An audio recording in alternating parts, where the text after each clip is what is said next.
Bueno, pues obviamente esa es la pregunta del millón. Un polémico veredicto que ha levantado ampollas entre las familias, entre los padres, y sobre el que otras personas piensan que se hizo lo correcto. Pero nosotros tenemos a nuestros invitados. Está Diego Weiner, abogado criminalista, que nos acompañó en el día de ayer cuando estuvimos abordando este tema. Muchísimas gracias de nuevo. Gracias. Está Cristi Figueroa Contreras, abogada criminalista y además una de las que representó a un testigo en este juicio, estuvo en el juicio y nos puede dar algunos detalles. Gracias también, Cristi, por acompañarnos.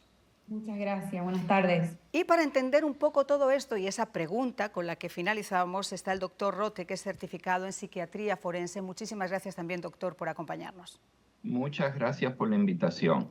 A ver, voy a comenzar con Diego, que obviamente nos acompañó. Yo creo que esto era más o menos predecible, ¿no? Por lo que había ayer y porque solo faltaba que uno no estuviera de acuerdo para que esa sentencia a la pena de muerte no se hiciera efectiva. Y mira, yo creo que desde el principio vimos toda la atención que tuvo en cuanto a las noticias y todo en este caso. Y yo como muchos del público, pensé que iba a dar dada la pena de muerte en este caso. Y específicamente cuando solo tardaron menos de 2 días en completo a determinar la sentencia. 7 horas, claro, Diego. Claro. Y por eso yo creo que a mí me sorprendió que fue una sentencia de por vida, porque fue una deliberación muy corta. Y como abogados de defensa penal, normalmente si hay digamos, un veredicto rápidamente, normalmente no cae de nuestro lado específicamente con un caso parecido como de pena de muerte. Y mira, quiero primero empezar diciendo que ese es un caso horrible y no tiene nada que ver con eso, pero en cuanto de puro término legal, esto fue una gran victoria para la defensa, porque al final del día la defensa en este caso probó que esos hechos en cuanto a sus características personales de Nikolas Cruz sobrepasaban lo que eran los agredentes en este caso. Claro, y eso es lo que estábamos comentando con Cristi también en la radio, porque ella estuvo en el juicio y representó a una de las testigos. El jurado, para llegar a esta conclusión, como nos está diciendo Diego, consideró que las pruebas que había demostrado, que había puesto sobre la mesa la defensa, eran más quizá que los argumentos que había esgrimido el fiscal. Pero lo que no cabe ninguna duda es que hay 17 personas muertas, asesinadas cruelmente. Hay notas de cómo este individuo quería hacerlo porque le gustaba matar, le apetecía matar. Hay anotaciones que aseguran que quería que al menos fueran 20 de sus compañeros. Se aseguró que de los que estaban heridos pudieran acabar siendo un trofeo, muchos de ellos rematándolos a quemarropa. Es decir, este individuo lo que ha hecho está ahí. Y para esos padres y para esas familias que están ahí por encima de una victoria de la defensa, no deja de ser algo difícil, muy difícil de tragar. Así mismo es. Pienso que por lo menos en su mayoría, las familias de las víctimas estaban muy sorprendidas con este veredicto. Pero, como había dicho el doctor, ya se había establecido que Nikolas Cruz había masacrado a sangre fría brutalmente a 17 personas, lesionó gravemente a 17 más. Pero bueno, yo pienso, y lo hablé en la radio, que los abogados de ambas partes, tanto la fiscalía como los defensores de oficio, actuaron brillantemente, ¿no? El Estado, la fiscalía, quiso establecer que los factores agravantes del caso, la manera especialmente cruel y atroz en que se cometió esta masacre planificada, superaban las circunstancias atenuantes en el caso de Nicolás Cruz. Por lo menos uno de los miembros del jurado decidió aceptar la versión de la defensa. La defensa se apoyó muchísimo en lo que él sufrió durante el embarazo de la madre. Se estableció que la madre era adicta al alcohol, alcohólica, también que consumía crack, pero sobre todo el alcohol, y que él ya sufría de un trastorno provocado por el consumo del alcohol por la madre, ¿sí? Y que eso lo dañó cerebralmente, más allá de los trastornos mentales que él tenía, que él estaba cerebralmente dañado y que nunca fue diagnosticado adecuadamente durante su infancia. y durante su adolescencia ya presentaba muchos problemas, se abusaba de animales, era misógino, hablaba mucho sobre la violencia, pero que básicamente el sistema fracasó en su caso y que no le dieron el tratamiento necesario. Que a pesar de que sí, había premeditado estas masacres, fue una masacre muy cruel, vieron que estas circunstancias atenuantes superaban los factores agravantes relacionados con... Bueno, yo quiero hablar con el doctor, porque obviamente nosotros no somos letrados, no somos abogados. En mi caso, como periodista y sobre todo como madre, yo tengo muchos cuestionamientos que me hago. Uno de ellos es, se dice que el sistema fracasó. O sea, nosotros vamos a tener finalmente la culpa de que un individuo decida entrar con una R-15 y matar a toda esa gente simplemente porque alguien de repente no diagnosticó a tiempo lo que se suponía que tenía que haber hecho la familia, etcétera. Pero eso de que el sistema fracasó a mí ya me empieza a sonar mal. Pero me suena todavía peor el hecho de que esto se trate solamente, como decía, como una victoria de la defensa, una victoria de la Fiscalía, porque las personas están muertas. Entonces yo le quiero preguntar al doctor si estos argumentos que ha esgrimido la defensa para exonerar de la pena de muerte a Nicolás Cruz, ¿es realmente, a su juicio, un argumento solamente para liberarle de la pena de muerte? ¿O considera usted que el hecho de que hubiera sido un feto en el vientre de su madre mientras su madre consumía alcohol es suficiente para justificar lo que ha llegado a hacer? Bueno, ahí hay varias preguntas. Primeramente, como señaló la abogada, los factores atenuantes o mitigantes, ella mencionó algunos. Yo quisiera mencionar otro más, que es que con las nuevas tecnologías de neuroimagen, ahora sabemos que el cerebro humano no madura completamente hasta los 26 años en el varón y los 24 en la niña. De manera que esto ha revolucionado la justicia juvenil en el sentido de que el grado de culpabilidad de un crimen horroroso como ha sido este, tiene nuevos factores mitigantes, que es que además de los daños que tuvo este muchacho, este niño, por culpa de la madre, de su ambiente, el entorno donde creció, está el hecho de que todavía su cerebro no ha madurado. Se pueden localizar en YouTube y en otros medios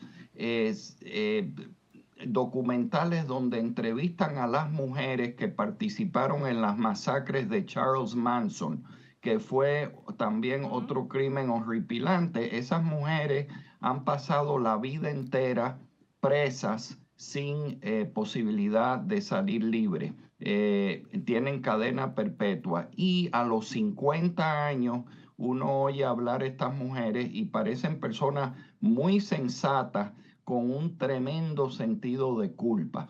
De manera que la pena de muerte en comparación con prisión de por vida, quizá una de las cosas que se persigue es que este individuo alcance en algún momento tener un tipo de conciencia donde puede experimentar culpa y que esa culpa sea un factor castigante que le sirva como una pena para él mismo, como hay novelas famosas como Crimen y Castigo de Dostoyevsky, donde la culpa tiene mucho más fuerza que cualquier castigo que se le puede imponer al individuo. Me tengo que ir a una pausa. Quiero despedir a Cristi Figueras Contreras. Muchísimas gracias por habernos acompañado y dado su opinión. Y nosotros continuamos en solo unos instantes. Yo sigo teniendo una pregunta. ¿Será que existen realmente las personas malas, los asesinos que tienen ese instinto de querer hacer daño? ¿O está ligado siempre que hay un asesino a un problema mental? Bueno, pues seguimos y hay muchas preguntas que hay que hacerse. Desde el punto de vista legal, por ejemplo, yo sé que esto ha sido la recomendación del jurado y que ahora la jueza el próximo 1 de noviembre será quien tiene que hacer oficial esa sentencia. Pero creo, y corrígeme, que según la ley de la Florida no puede cambiar esa opinión del jurado. 100%. En la situación en cuanto el jurado da un veredicto de vida, la jueza tiene que afirmar esa sentencia de por vida. Si fuera al revés, por ejemplo, y el veredicto hubiera sido de pena de muerte, la jueza tendría la discreción para decidir que la sentencia potencialmente podría ser de por vida, pero al revés no se puede. Dime una cosa, Diego, cuando dicen, estaba leyendo que la jueza ahora el próximo día 1 dará más detalles del caso, por ejemplo, el lugar donde va a estar recluido y el tiempo. Si se supone que es una condena de por vida, ¿eso del tiempo? Así que me imagino que lo que se refieren es que una sentencia en la Florida puede ser lo que es concurrente o consecutiva. Así que si estamos hablando de 17 diferentes cargos de pena capital, o sea, de por vida, estamos hablando potencialmente de 17 cadenas perpetuas consecutivas, una después de otra. En cuanto a esa audiencia, me imagino que va a ser una audiencia muy larga porque parece, al pedido de la Fiscalía, que las familias de las víctimas van a tener la oportunidad de dar alguna declaración, pero al final del día la sentencia va a ser de por vida. La jueza no puede cambiar de opinión en eso. Bueno, pues hablando de las familias, yo quiero que recordemos qué es lo que han dicho en el día de hoy algunas de ellas. Estamos más que decepcionados con el resultado de hoy. Esta debería haber sido la pena de muerte al 100%. 17 personas fueron brutalmente asesinadas el 14 de febrero de 2018. Envié a mi hija a la escuela y le dispararon 8 veces.